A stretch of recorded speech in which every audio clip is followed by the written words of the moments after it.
Hello everyone, welcome to again Sarthak academy.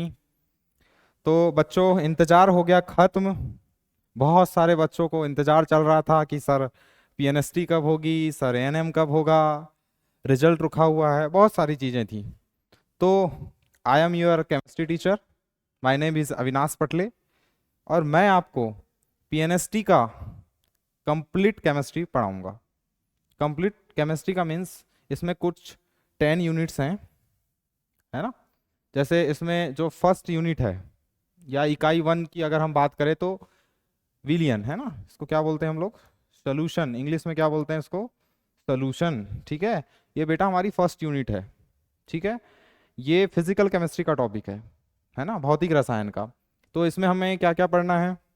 विलियनों के प्रकार, type of Williams पढ़ना है, विलियनों की सांद्रता को व्यक्त करना, ठीक है ना।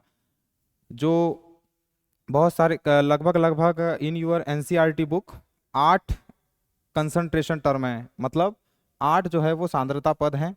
ठीक है, उनको हम पढ़ेंगे इसमें। विलेयता, सॉल्युबिलिटी को पढ़ेंगे। इसके अंदर एक रूल आएगा, क्या? हेनरीज लॉ, हेनरी का रूल आएगा, ठीक है ना।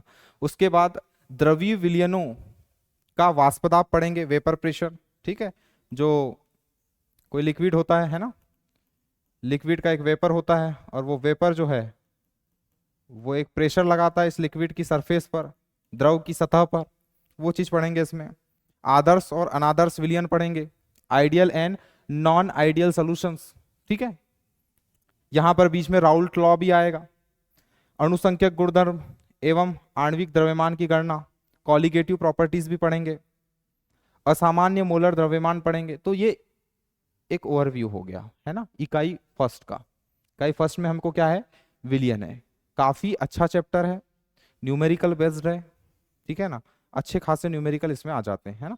तो हम लोग थ्योरेटिकल पोर्शन को भी टच करेंगे, देन हम लोग क्वेश्चन प्रैक्टिस भी इसमें करेंगे। ओके, टाइम बहुत कम है बेटा, हमको एक ऐसी पेडोलॉजी से पढ़ना पड़ेगा कि हमारा थ्योरेटिकल पोर्शन भी हो जाए, देन हमारे न्यूमेरिकल्स भी सॉल्व हो जाए, है ना। फॉर्मूला बेस्ड यूनिट है। ओके, चलो, ये भी बहुत अच्छी यूनिट है। विद्युत रसायन, इलेक्ट्रोकेमिस्ट्री, इलेक्ट्रो केमिस्ट्री, ठीक है, ये भी फिजिकल केमिस्ट्री का टॉपिक है, 12th का टॉपिक है। 12th का क्या टॉपिक है? तुम्हारा तो पूरा सब्जेक्ट ही 12th का है ना। ओके, चलो, इसमें हम क्या पढ़ेंगे बेटा? विद्युत रासायनिक सेल्स पढ़ेंगे, है ना, इलेक्ट्रोकेमिकल सेल्स पढ़ेंगे। इलेक्ट्रोकेमिकल सेल्स के बाद में हम लोग इसमें क्या पढ़ेंगे? गैल्वेनी सेल, नर्नस्ट इक्वेशन पढ़ेंगे। विद्युत अपघटनी विलयनों की चालकता, है ना, इलेक्ट्रोलाइट जो होते हैं 2 टाइप्स के होते हैं, एक वीक एक स्ट्रॉन्ग, प्रबल और दुर्बल, उनके बारे में चर्चा यहाँ पर जारी रहेगी। नर्नस्ट इक्वेशन को पढ़ेंगे। बैटरियां सारी की सारी पढ़ी जाएंगी। ईंधन सेल के बारे में पढ़ेंगे, कोरोजन के बारे में पढ़ेंगे, संक्षारण, है ना। उसके बाद में विद्युत अपघटनी सेल, हाँ ये भी एक चीज है। तो ये एक ओवरव्यू होगा किसका? विद्युत रसायन का। ये भी एक न्यूमेरिकल बेस्ड है, और दूसरी बात, अच्छा चैप्टर है, कॉन्सेप्ट बहुत प्यारे हैं इसके, है ना, और थोड़ा सा ध्यान देने वाले कॉन्सेप्ट, है ना। ठीक है, रेगुलरिटीज में सारी चीजों को पढ़ी जाएगी। ठीक है, आगे चलते हैं। रासायनिक बल गतिकी, है ना, chemical kinetics, chemical kinetics. Okay, chemical kinetics में क्या पढ़ते हैं? केमिकल काइनेटिक्स में हम लोग रासायनिक अभिक्रिया वेग पढ़ेंगे, है ना। रेट ऑफ रिएक्शन, है ना, रेट मतलब कुछ नहीं, स्पीड है ना। रेट ऑफ रिएक्शन पढ़ेंगे। अभिक्रिया के वेग को प्रभावित करने वाले कारक, factor affecting rate of reaction पढ़ेंगे, है ना। समाकलित वेग समीकरण, इंटीग्रेशन इक्वेशंस पढ़ेंगे इसमें। अभिक्रिया वेग की ताप पर निर्भरता को पढ़ेंगे। ओके बेटा, उसके बाद क्या पढ़ेंगे? रासायनिक अभिक्रिया का संघट्ट सिद्धांत, है ना। कोलिजन थ्योरी, कौन सी थ्योरी? कोलिजन थ्योरी को भी इसी में पढ़ेंगे, है ना। जितने अच्छे कोलिजन होते हैं उतनी अच्छी रिएक्शंस होती है। ये सब डीप है, मैं बहुत अच्छे से पढ़ाऊंगा इनको, है ना। उसके बाद D and F block, D and F block के एलिमेंट्स, ठीक है, ये इनऑर्गेनिक केमिस्ट्री में आता है ना, इनऑर्गेनिक केमिस्ट्री। ठीक है, पीरियोडिक टेबल में है ना डी ब्लॉक, डी ब्लॉक है पीरियोडिक टेबल में। उसमें हम पढ़ेंगे कि आवर्त सारणी में पीरियोडिक टेबल में इनकी पोजीशन कहां पर है। डी ब्लॉक के तत्वों के इलेक्ट्रॉनिक कॉन्फ़िगरेशन पढ़ेंगे, है ना। इसमें कुछ एक्सेप्शन भी है बेटा इनके कॉन्फ़िगरेशन में, जैसे अगर आपको याद हो तो क्रोमियम, कॉपर, है ना, ये 12 सबका पढ़ा हुआ है है ना। तो बाकी बहुत सारी चीजें आपको रिमेंबर होते जाएगी जब हम टॉपिक्स पढ़ते जाएंगे, है ना। संक्रमणता डी ब्लॉक के सामान्य गुण, ठीक है। ये डी ब्लॉक के एलिमेंट्स को ही हम संक्रमण तत्व कहते हैं, इंग्लिश में ट्रांजिशन मेटल्स कहा जाता है, ओके, या ट्रांजिशन एलिमेंट्स। संक्रमण तत्वों के कुछ महत्वपूर्ण यौगिक, है ना, जैसे क्रोमियम हो गया, वेनेडियम हो गया, स्कैंडियम, है ना, कुछ जो हैं वो अपने कंपाउंड्स बनाते हैं, कुछ अपने कंपाउंड्स नहीं बनाते, तो उनके जो जो कंपाउंड्स इन अवर सिलेबस दिया है उनको हम पढ़ेंगे। लेंथेनाइट, एक्टेनाइट, ठीक है ना, लेंथेनाइट और एक्टेनाइट, ये इसके बाद के जो एलिमेंट्स हैं वो सब एफ ब्लॉक के एलिमेंट्स कहलाते हैं, है ना, उसको पढ़ेंगे। डी एंड एफ ब्लॉक के कुछ अनुप्रयोग हैं, है ना, उनकी कुछ एप्लीकेशंस पर भी हम लोग चर्चा करेंगे। तो इकाई 4 तक आई होप समझ में आ गया होगा कि सिलेबस में सब क्या क्या चीजें, एक ओवरव्यू है बेटा, है ना। ओवरव्यू के बाद ही हम लोग सबसे पहला चैप्टर हम लोग सोल्यूशन ही पढ़ेंगे, ओके। हाँ चलो, उपसहसंयोजक यौगिक इजी चैप्टर है ना, इजी चैप्टर है और क्वेश्चन सॉल्विंग करते समय काफी मजा आता है। कोऑर्डिनेशन केमिस्ट्री है ना, coordination chemistry, coordination chemistry, okay बेटा। तो केमिस्ट्री, है ना, कोऑर्डिनेशन केमिस्ट्री, ठीक है। इसमें क्या है कि कोऑर्डिनेशन कंपाउंड जो होते हैं उनका वर्नर का सिद्धांत, है ना। वर्नर सबसे पहला साइंटिस्ट था इनऑर्गेनिक केमिस्ट्री में जिसने काम किया था, नोबेल प्राइजेस भी मिला है इसको, ये सब चीजें, है ना, एनसीईआरटी बुक में लिखा है इसके बारे में सब थ्योरी, ठीक है। उपसहसंयोजक यौगिकों से संबंधित कुछ प्रमुख परिभाषाएं हैं, है ना, कि उपसहसंयोजक यौगिक मतलब यही कोऑर्डिनेशन कंपाउंड में लिगेंड्स क्या होते हैं, सेंट्रल मेटल क्या होती है, कोऑर्डिनेशन स्फीयर क्या होता है, ये सब चीजें, ओके। उनके, हाँ, उनका नामकरण भी पढ़ेंगे हम लोग, उनका नामकरण भी पढ़ेंगे, नॉमेनक्लेचर, है ना, 3 हेक्सा साइनो, ऐसा पढ़े हो आपने, आपको रिमेंबर है, मुझे पता है। उपसंयोजन यौगिक में समावेशिता आइसोमेरिज्म पढ़ेंगे, है ना, इसमें क्या पढ़ेंगे हम लोग, आइसोमेरिज्म पढ़ेंगे, है ना, ये बहुत अच्छी चीज है आइसोमेरिज्म, ठीक है ना। इजी है लेकिन क्वेश्चन प्रोसेस करते समय कभी कभी गलती हो जाती है। उपसंयोजन यौगिक में आबंधन, ठीक है, यहाँ आबंधन हम लोग यहाँ पे वीबीटी थ्योरी पढ़ेंगे, वैलेंस बॉन्ड थ्योरी, इनकी भी एक वैलेंस बॉन्ड थ्योरी है, इनका सीएफटी भी है, क्रिस्टल फील्ड थ्योरी, वो सब चीजें जो जो एनसीईआरटी में है हम उसको पढ़ेंगे, क्योंकि हमें एनसीईआरटी को ही हमें क्या करना पड़ेगा बेटा, फॉलो करना पड़ेगा, ठीक है। ये रूल बुक में भी लिखा गया है कि एनसीईआरटी को फॉलो करते हुए पढ़ें और पढ़ाएं, ठीक है। धातु कार्बोनिलों में आबंधन, धातु कार्बन मतलब ये सीओ, ठीक है ना, ये सीओ एनओ, ये सब धातु कार्बोनिलों में आबंधन। उपसहसंयोजन यौगिकों का महत्व तथा अनुप्रयोग, ठीक है, कहाँ कहाँ यूज होते हैं, उनका क्या महत्व है, उनकी क्या एप्लीकेशंस हैं, ये सब चीजें, ठीक है ना। धातु कार्बोनिल है ना, जैसे धातु है और ये क्या कार्बोनिल है, तो धातु कार्बोनिल का यहाँ बंद, है ना। कॉन्सेप्ट बड़े प्यारे हैं इसके, पढ़ने में बहुत मजा आएगा, इनऑर्गेनिक केमिस्ट्री का चैप्टर है, काफी मजा आएगा, ऐसा इजी पोर्शन है ना, और इसके जो कॉन्सेप्ट है पढ़ते रहो तो काफी मजा आता है, ठीक है। आगे चले, चलो आगे चलते हैं ना। Halo alkane and hello arene, है ना, चलो यहाँ से शुरू हो गई क्या तुम्हारी ऑर्गेनिक केमिस्ट्री, है ना, ऑर्गेनिक केमिस्ट्री, ठीक है बेटा, ये यहाँ से शुरू हो गई क्या तुम्हारी ऑर्गेनिक केमिस्ट्री, ठीक है। तो ऑर्गेनिक केमिस्ट्री में देखो हेलो एल्केन और हेलो एरीन, ठीक है ना, कार्बन की स्ट्रेट चेन के साथ में अगर कोई हेलोजन लगा हुआ है तो उसको क्या बोलते हैं, हेलो एल्केन।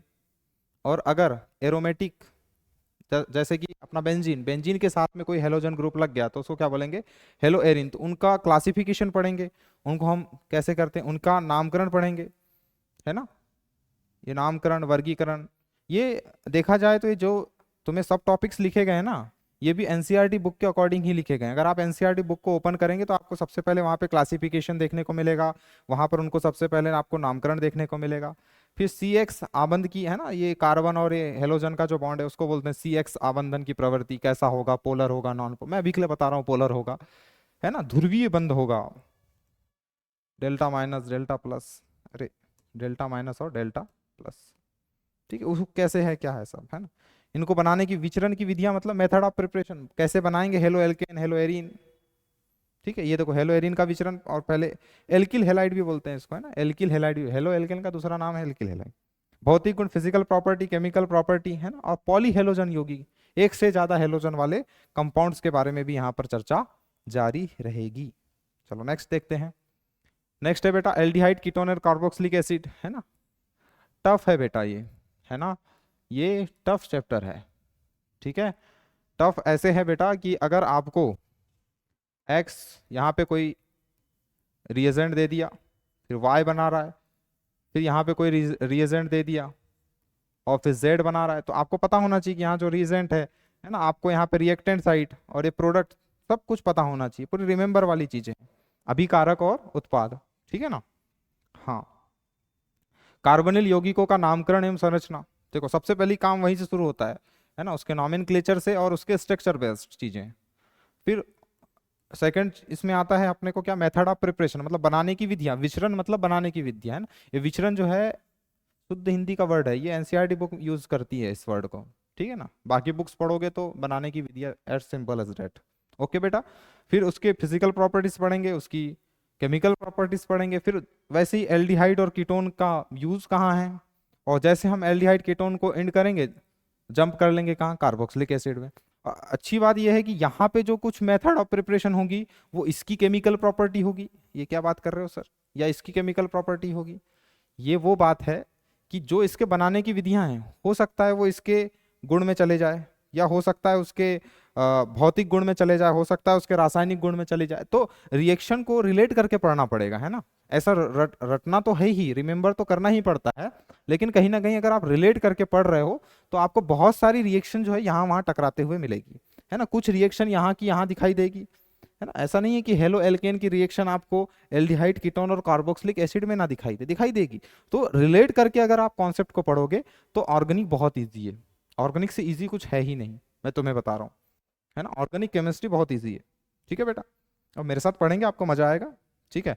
कार्बोक्सिलिक समूह का नामकरण, ठीक है, नॉमेनक्लेचर, देखो नॉमेनक्लेचर के बाद में क्या आएगा, वही मेथड ऑफ प्रिपरेशन, बनाने की विधिया, फिर then physical property, then chemical property, और फिर उसका उपयोग, है ना। ये पैटर्न नहीं है पूरा, ये बुक बुक खोलोगे ना, अभी आज सिलेबस देख लो आप, और आप बुक ओपन करके देखो एनसीईआरटी बुक, ये सेम पैटर्न फॉलो किया गया, और उसी पैटर्न को फॉलो करते हुए आपका सिलेबस मेक किया गया है, बनाया गया है, as simple as that.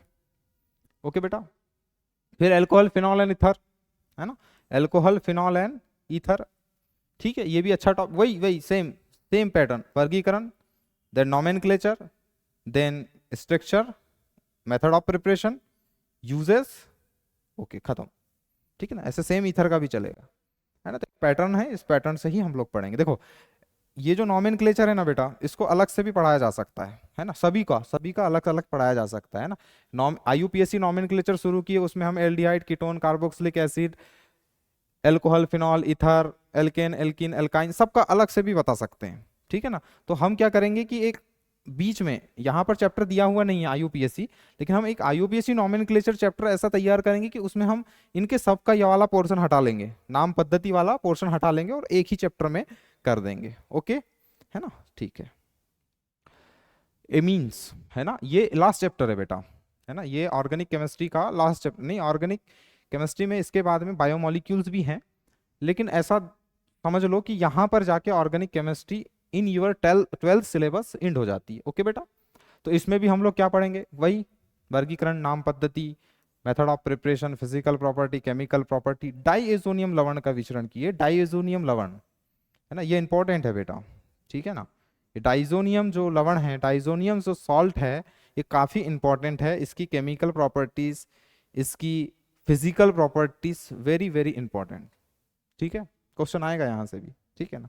Aromatic यौगिकों के संश्लेषण एवं डाइजोनियम लवणों का महत्व, ठीक है, जो पैटर्न है उसी को पढ़ेंगे, लेकिन मैं अभी तुम्हें बता दे रहा हूँ कि जो मैं नॉमेनक्लेचर वाला जो पोर्शन है ना, इसको सबका नॉमेनक्लेचर अलग से ही बता दूंगा मैं, ठीक है। और बाकी आपको पैटर्न तो पता ही होगा कि ईच पोर्शन 20 मार्क्स का है ना, कुछ केमिस्ट्री है, फिजिक्स है, बायोलॉजी है, जीके है, इंग्लिश है, टोटल 100 मार्क्स का पेपर है ना। एक एरर भी है तुम्हारी, अगर तुम रूल बुक को खोल के देखोगे तो वैसे तो 100 मार्क का टोटल पेपर है, लेकिन थर्ड या फोर्थ पेज पे अगर आप देखोगे तो आपको टोटल मार्क्स जो है 150 दिखाई देंगे, तो ये एक गलती है, उसको ठीक कर लेगा तुम्हारा ईएसबी जो है, ठीक है ना। उसमें कन्फ्यूजन और परेशान होने जैसी कोई चीज़ नहीं है, ओके बेटा, आगे चलो। ये बायोमोलिक्यूल्स, ठीक है ना, बायोमोलिक्यूल्स बहुत अच्छा टॉपिक है, पूरा पूरा थ्योरेटिकल टॉपिक है, ठीक है, लेकिन अगर अच्छे से पढ़ो तो बहुत मज़ेदार भी चीज़ें हैं। मज़ेदार इसलिए बेटा क्योंकि आप जो हैं एक तो बायोसाइडर स्टूडेंट्स हैं, तो बहुत सारी चीज़ें बायो की यहाँ पे रिलेट होने लगती है, बहुत सारे वर्ड आने लगते हैं, एंजाइम, हार्मोन्स, है ना, ये लिखा भी है, न्यूक्लिक अम्ल, विटामिन्स, और ये सब चीज़ें कहीं ना कहीं अपने डेली रूटीन में आने लगती हैं, तो हमें बहुत मज़ा आने लगता है ना, तो ये भी बहुत अच्छा टॉपिक है, ठीक है। विटामिन्स, एंजाइम, प्रोटीन, कार्बोहाइड्रेट, ये सब चीज़ों के बारे में पढ़ेंगे, ठीक है ना। ये क्वेश्चन स्टार्ट हो गए हैं शायद यहाँ से, है ना, तो ठीक है। यहाँ पर जाके जो है आप लोगों का जो सिलेबस है वो एंड हो गया है ना। टोटल आपको 10 यूनिट्स दी गई हैं। कितनी यूनिट्स हैं आपको? टोटल 10 यूनिट्स हैं। टाइम हमारे पास 30 डेज का है बेटा, है ना। आपको खुद भी मेहनत करनी पड़ेगी, खुद आपको एनसीईआरटी रीडिंग लगाना पड़ेगा, एनसीईआरटी के इंटेक्स क्वेश्चन लगाने पड़ेंगे, है ना। एनसीईआरटी बुक में मेरा एज अ टीचर सजेशन है कि एनसीईआरटी की बुक में पिंक कलर के ऐसे कुछ बॉक्स बने हुए होते हैं, है ना। इन पिंक कलर के बॉक्सेस में आपको कुछ क्वेश्चन विद सोल्यूशन मिलेंगे और कुछ क्वेश्चन का आपको सोल्यूशन करना पड़ेगा, मतलब उसको सॉल्व करना पड़ेगा, है ना। और मैं जानता हूं कि ज्यादातर क्वेश्चन जो है एनसीईआरटी बुक के इन बॉक्सेस से उठकर आ जाते हैं, लाइन बाय लाइन भी क्वेश्चन आ सकता है। ओके, स्ट्रक्चर पे भी ध्यान देना पड़ता है, कुछ बहुत सारे कलरफुल स्ट्रक्चर बने होते हैं एनसीईआरटी बुक्स में। एनसीईआरटी बुक्स में बहुत सारी ऐसी टेबल्स बनी होती हैं, है ना, बहुत सारी ऐसी टेबल्स बनी होती हैं। ये मैक्सिमम क्वेश्चन आप देखना, जब आप एग्जाम देकर आओगे, बहुत सारे मैक्सिमम क्वेश्चन आपको इन टेबल्स, ये जो पिंक कलर का बॉक्स, कलरफुल डायग्राम्स, यहाँ से सीधे के सीधे क्वेश्चन आ जाएंगे। बात आई समझ में? हाँ। और एक बात बेटा कि ये जो चैप्टर है आपका, ये है ना, कहाँ गया सोल्यूशन, ठीक है ना। सोल्यूशन जो चैप्टर है ये 12th का चैप्टर है, लेकिन इसका जो कुछ बेसिक है ना, इसमें एक बेसिक है, एक मोल कॉन्सेप्ट, मोल अवधारणा, मोल कॉन्सेप्ट, ये बेटा 11th में है। 11th का first chapter some basic concept of chemistry, उसके अंदर है ये चैप्टर मोल कॉन्सेप्ट, है ना। तो उसकी कुछ कुछ बातें आपको पता होनी चाहिए। मैं बता दूंगा टाइम टाइम पर जो जहां आएगी, लेकिन मैं आपको अभी से बता देता हूँ कि वहां का कुछ रिलेटेड है यहाँ पर, ठीक है ना। मोल्स निकालते आना चाहिए, ठीक है बेटा, मोल्स निकालते आना चाहिए, तभी जाके आपको यहाँ पर जो हम लोग कंसंट्रेशन टर्म्स जब पढ़ेंगे, सांद्रता पद जब हम पढ़ेंगे, है ना, या सांद्रता को हम जब व्यक्त करने के कुछ जो पद हैं वो उनकी हम जब चर्चा करेंगे, तो आपको खुद ब खुद समझ में आएगा कि मोल का क्या मतलब है, यहाँ ये मोल कहाँ से आने लगा बीच में, ठीक है ना। वैसे ही मैं तुम्हें बता रहा हूँ, ये जो चैप्टर है, ये विद्युत रसायन, ये जो है 11th में एक चैप्टर है बेटा, रेडॉक्स रिएक्शन। कौन सी रिएक्शन? Redox reaction. ये मैं अभी से आपको क्यों बता रहा हूँ? मैं आपको इसलिए बता रहा हूँ कि आप एक प्रिपरेशन कर लो, एक प्रिपेयर हो जाओ, माइंड सेट हो जाए आपका कि नहीं, ये टॉपिक कहने के लिए सिलेबस में 12th का है, लेकिन कहीं ना कहीं रिलेटेड है किससे? रेडॉक्स से। किससे रिलेटेड है? रेडॉक्स से, है ना। रेडॉक्स रिएक्शन में हम लोग ऑक्सीडेशन पढ़ते हैं, रिडक्शन पढ़ते हैं ना, ऑक्सीकरण, अपचयन पढ़ते हैं कि नहीं बाबा। तो वो सब चीजें आपको कहीं ना कहीं यहाँ पर मिलेगी, है ना। यहाँ पे पूरी कहानी ही जो है ऑक्सीडेशन और रिडक्शन पर बेस्ड है ना। हर जगह ऑक्सीडेशन रिडक्शन, हर जगह ऑक्सीडेशन रिडक्शन ही आपको देखने को मिलेगा। तो आप एक बारी जो है, मैं तो रिकेप करवा दूंगा, लेकिन आप एक बारी, मेरा ये सजेशन है कि आप 11th की बुक को खोलकर एक बार ऑक्सीडेशन और रिडक्शन को पढ़ ले, ज्यादा कुछ नहीं पढ़ना है, बहुत सारी चीजें हैं रेडॉक्स में, है ना। रेडॉक्स में आपको ऑक्सीडाइजिंग एजेंट, रिड्यूसिंग एजेंट, है ना, और रिएक्शंस के इक्विवेलेंट्स निकालना, ये बहुत सारे ऐसे रिलेटेड टॉपिक, उतने पे नहीं जाना है। तो दो ही चीज़ों को थोड़ा सा टच करेंगे हम लोग, क्या? Oxidation and reduction, oxidation and reduction, ठीक है बेटा। और कहने के लिए ये 12th का सिलेबस दिया हुआ है, लेकिन मैं आपको फेयरली अगर एक बात बताऊं तो बिना 11th के बेसिक के 12th के टॉपिक को सॉल्व नहीं किया जा सकता। ओके बेटा, है ना। देखो ये डी एंड ए ब्लॉक का जो एलिमेंट है, इसमें बहुत सारे कॉन्सेप्ट हम यहाँ से पढ़ेंगे। कहाँ से? पी ब्लॉक एलिमेंट्स के। कहाँ के पढ़ेंगे? पी ब्लॉक एलिमेंट्स के भी पढ़ेंगे, पी ब्लॉक एलिमेंट्स के पढ़ेंगे, कुछ हम एस ब्लॉक एलिमेंट्स की भी जो डेफिनेशंस है वो यहाँ पर फॉलो अप होगी, है ना। जैसे एक इफेक्ट होगा इनर्ट पेयर इफेक्ट, है ना, वो इनर्ट पेयर इफेक्ट भी यहाँ पर हमको पढ़ना पड़ेगा, इस चैप्टर में भी पढ़ना पड़ेगा। घबराइए मत, मैं कर लूंगा, बस आपका मुझे साथ चाहिए, है ना। और क्योंकि समय कम है और चीज़ें ज़्यादा डिलीवर करनी है, ओके, है ना। तो ये बेटा आपका सिलेबस था, और है ना, मैं ही आपका सिलेबस पूरा कंप्लीट करूंगा, ठीक है ना। मैं पूरा कंप्लीटली पढ़ाऊंगा, ऐप में पढ़ेंगे हम लोग, ठीक है ना। पूरी डेली बेसिस पे क्लासेस आएंगी। ये मेरा आज सिलेबस का ओवरव्यू बताया मैंने, ठीक है बेटा। Thank you so much.